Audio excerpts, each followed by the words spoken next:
Welcome to MK Gospel TV. Remember to like, comment, share and subscribe for more videos.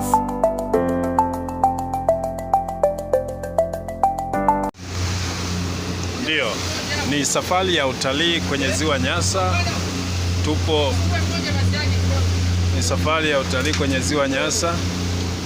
Tunaendelea na hii safari tukiwa tunahitaji kuzunguka na kuona mazingira na namna ambavyo tunaweza kusafiri kwenye maji.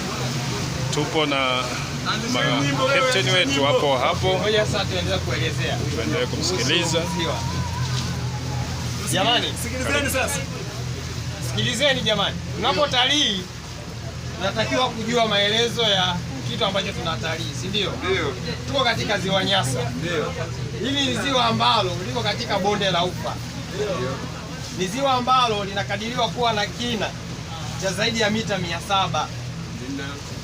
Ni ziwa la 5 kwa kina duniani. Ni ziwa ambalo ni la pili kwa kina Afrika, ambalo ziwa la kwanza ni ziwa Tanganyika. Ni kwa nini linakuwa na kina?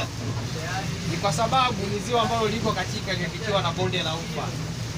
Kwa hiyo ziwa limekaa katika muundo wa V, kwa maana kwamba ukiangalia katika skrini yetu ina uwezo wa kusoma kina cha maji. Ndio, kina cha maji hapa inasoma 14.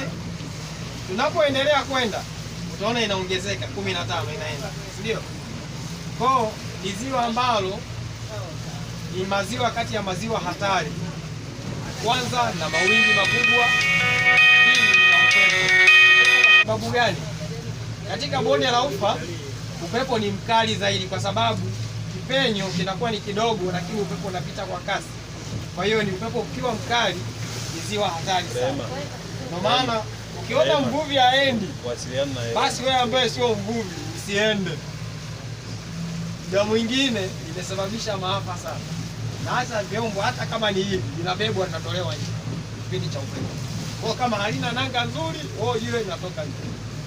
Na katika ziwa hili kuna spishi zaidi ya 600 wa samaki na viumbe vingine. Kuna fisimaji wamo humu kwenye maji.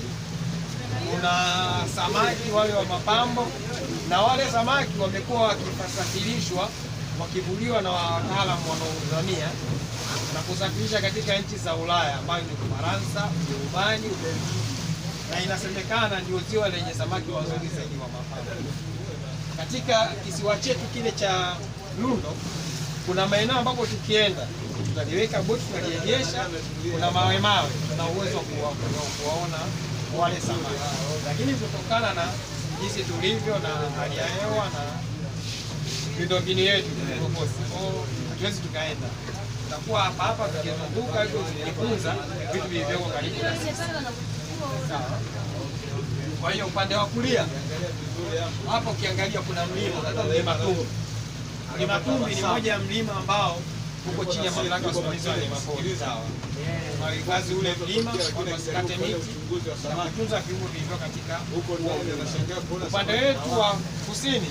Kuna mlima Mbamba Bay. Huo ni mlima pia huko chini ya mamlaka ya usimamizi wa wanyamapori. Ni mlima ambao ni muhimu sana kwa mji wa Mbamba Bay. Kwanza ni mlima ambao ni chanzo cha maji.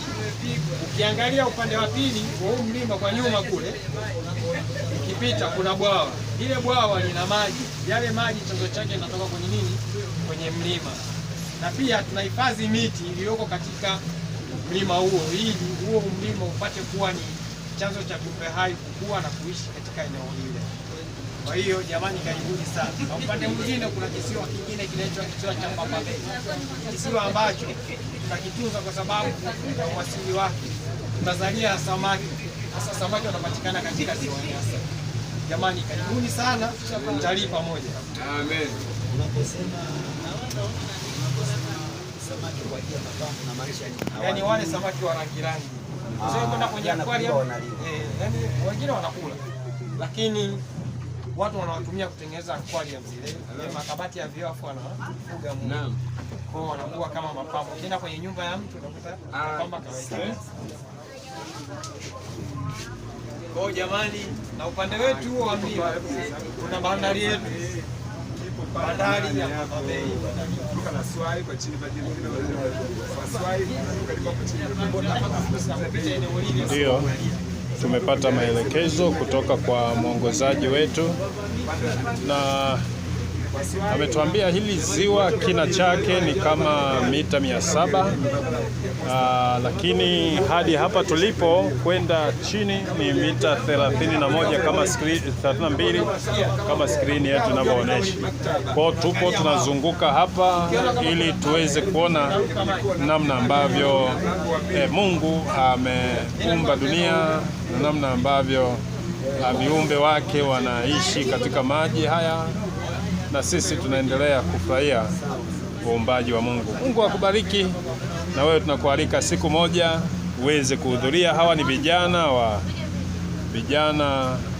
wa Adventista, idara ya vijana kanda ya Mbinga, ambao tunaendelea kutalii. Hii ni trip ya pili. Trip ya kwanza wamekuja wamerudi, na sisi tupo hapa.